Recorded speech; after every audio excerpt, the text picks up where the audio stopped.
Na kutoka CGTN kimataifa, hii ni Nuru ya Mashariki tuliokuandalia. Roboti zenye umbo la binadamu zashiriki kikamilifu katika mchakato wa kutengeneza chai. China yaongoza sekta ya ujenzi wa meli duniani kwa matokeo imara ya robo ya kwanza.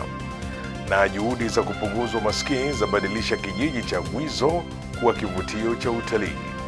Kwa hayo na mengine mengi, karibu kwenye Nuru ya Mashariki. Jina langu ni Jacob Mogoa, usiondoke.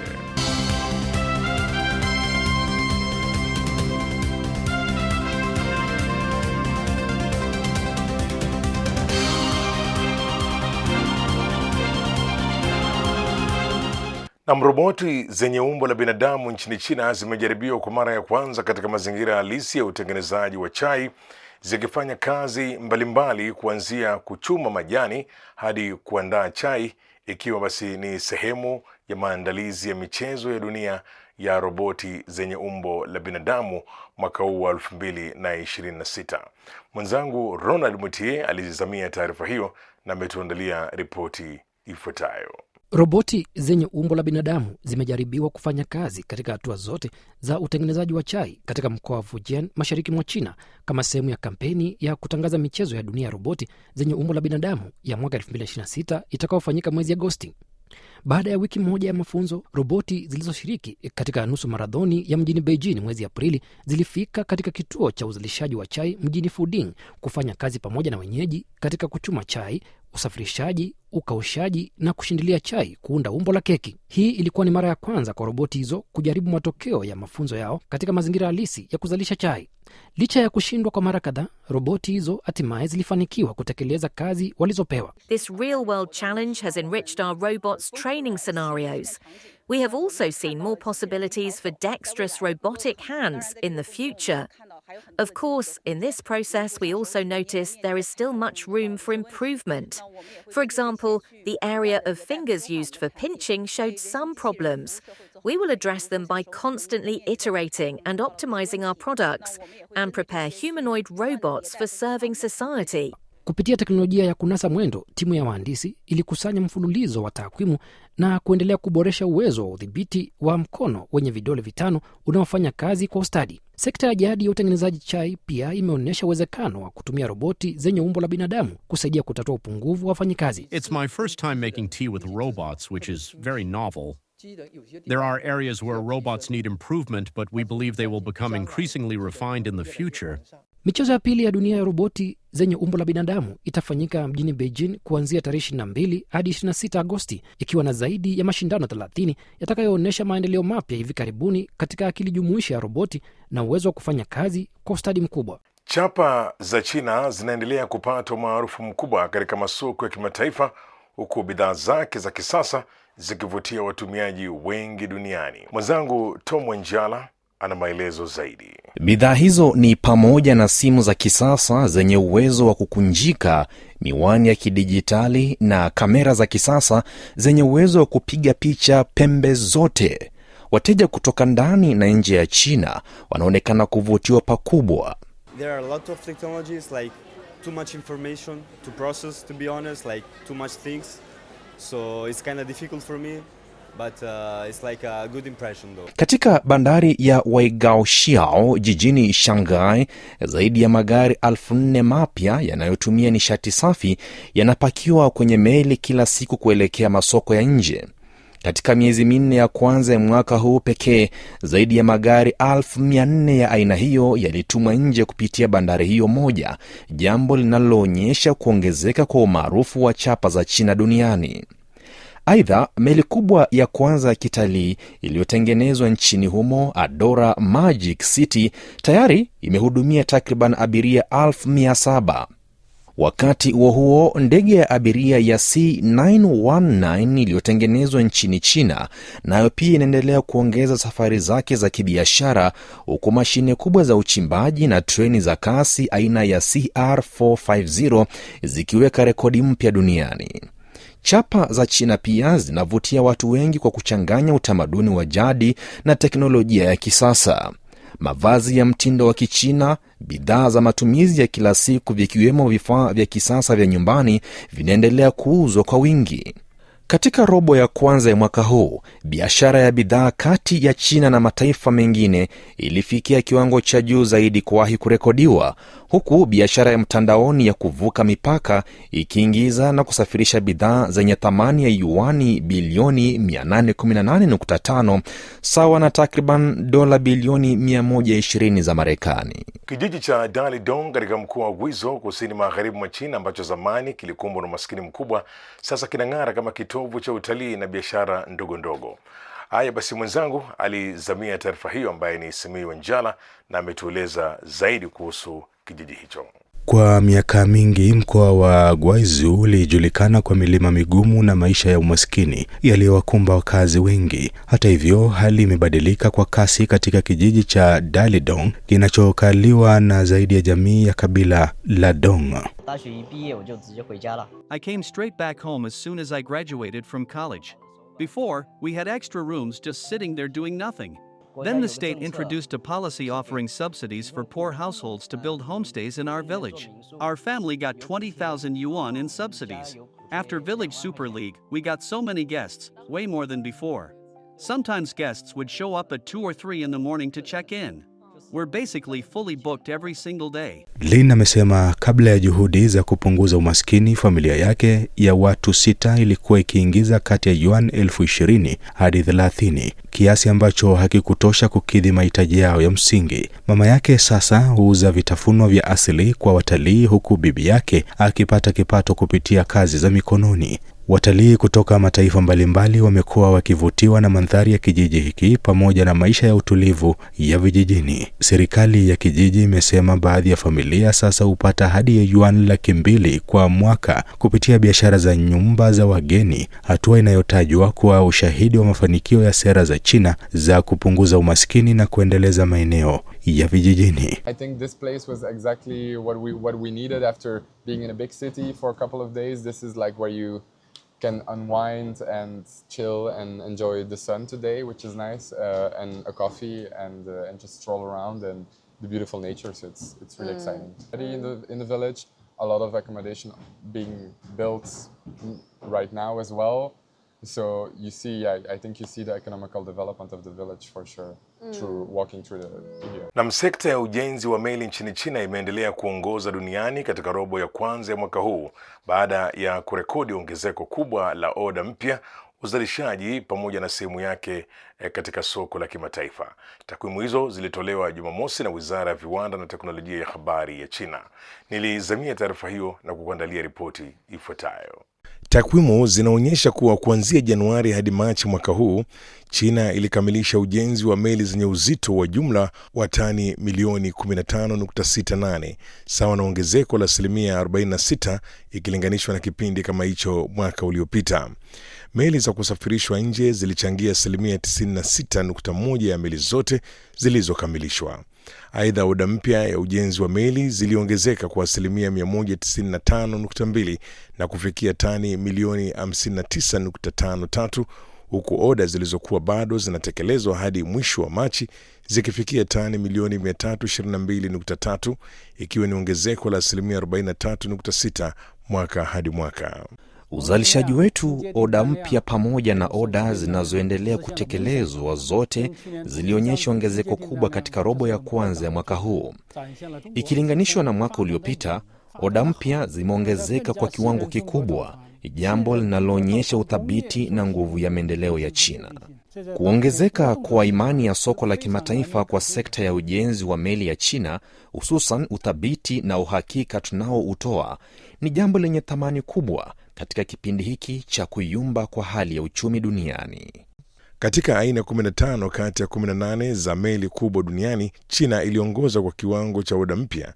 Kwa upande wa meli zenye uwezo mkubwa wa kubeba mizigo, China imepata zaidi ya 90% ya oda ya kimataifa ya meli kubwa za kusafirisha mafuta ghafi, meli kubwa za kubeba magari, meli za mizigo mikubwa pamoja na meli za makonteina. Wataalamu wanatarajia kuwa viashiria vya sekta ya ujenzi wa meli nchini China vitaendelea kuongoza duniani katika kipindi chote kilichosalia cha mwaka huu.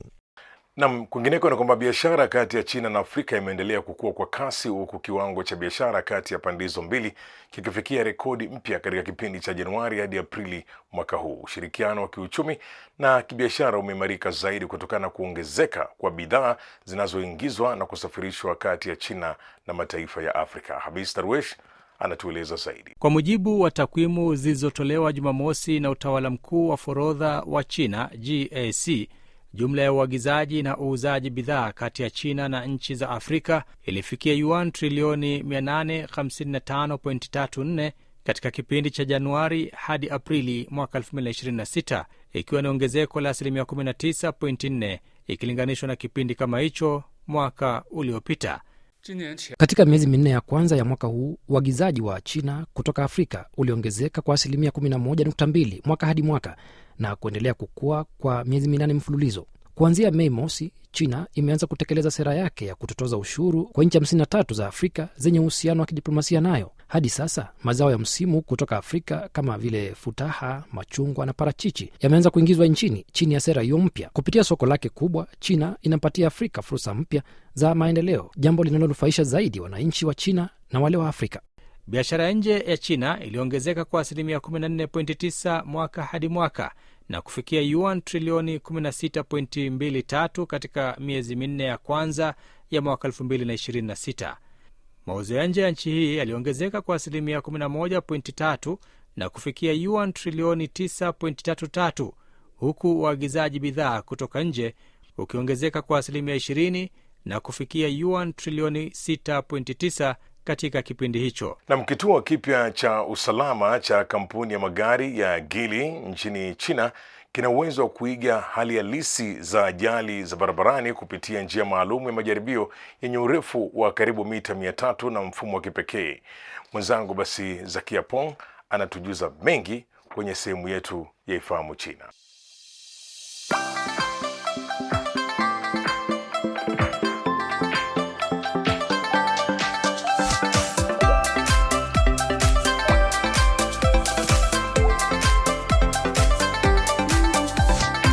Hujambo na karibu katika kipindi cha Ifahamu China. Mimi ni Zakia Peng.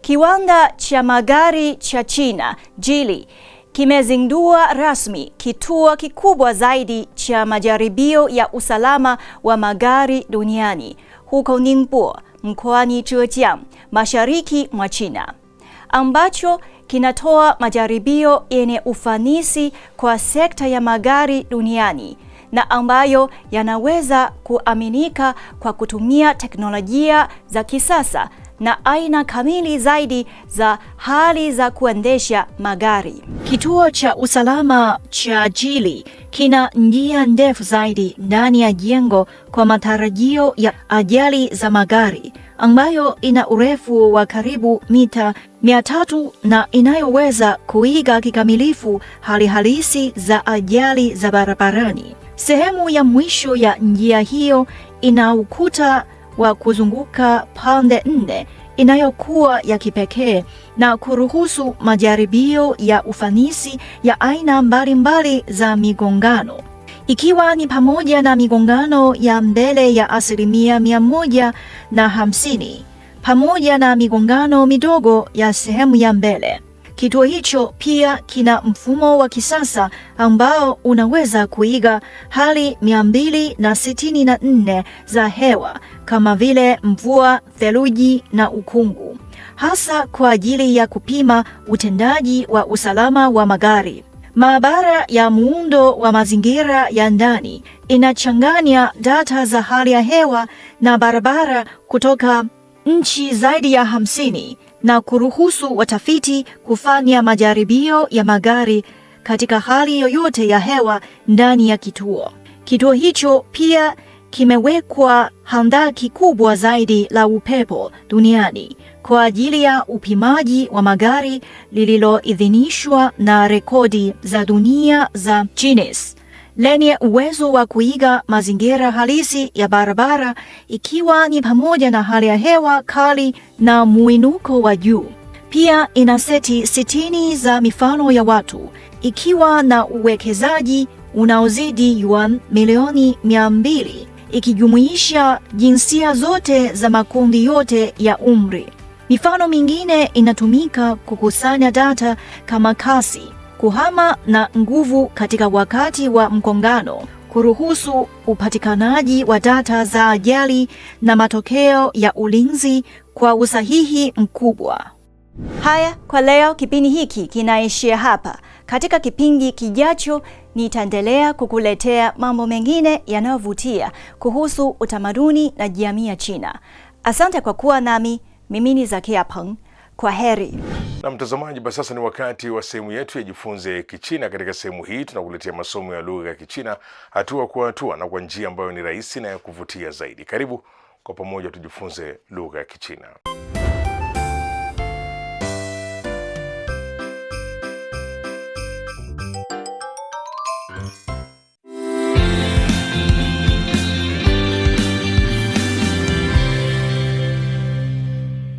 第7课，这是谁的狗？ Mambo, karibu katika darasa la Kichina la YCT. Somo la YCT ni mfumo wa mafunzo ya lugha ya Kichina unaowaongoza watoto kujifunza Kichina kwa ufanisi na kuinua kiwango chao cha uelewa wa lugha ya Kichina kwa pande zote. Leo tutajifunza jinsi ya kuandika herufi za Kichina. Tafadhali andaa karatasi na kalamu yako. Kujifunza herufi za Kichina. Tafadhali chagua herufi sahihi za Kichina kulingana na pinyin, kisha fuatana na mwalimu kuandika. Niambie, ipi ni sahihi? Hebu tuone kosa liko wapi katika herufi ya pili. Sasa hebu tuone jinsi ya kuandika herufi hii ya Kichina kwa usahihi. Tafadhali andika pamoja nami.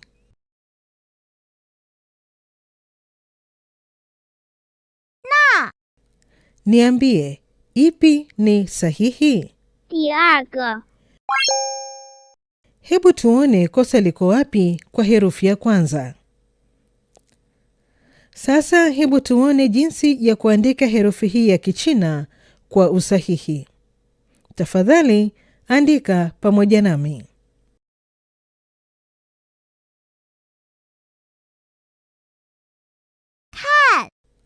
Niambie, ipi ni sahihi? 第二个 Hebu tuone kosa liko wapi kwa herufi ya kwanza. Sasa hebu tuone jinsi ya kuandika herufi hii ya Kichina kwa usahihi. Tafadhali andika pamoja nami.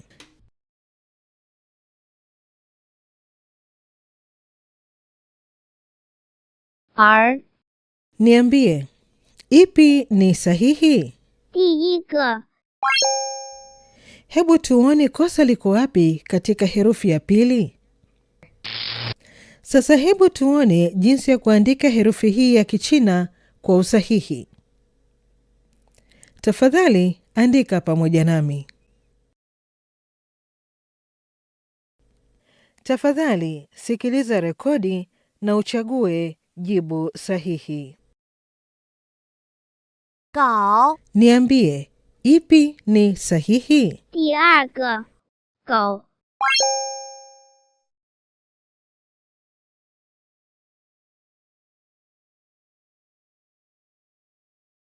鱼 第一个鱼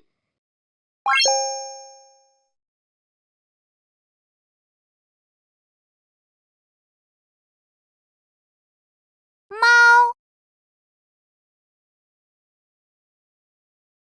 第一个猫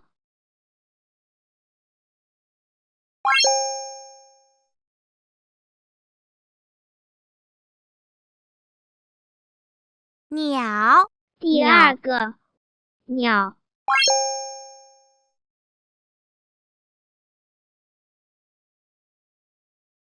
人人第二个人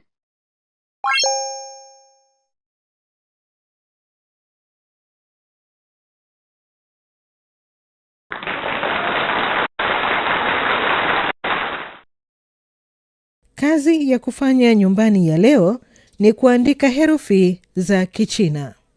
Na kesho tutaendelea kujifunza Kichina.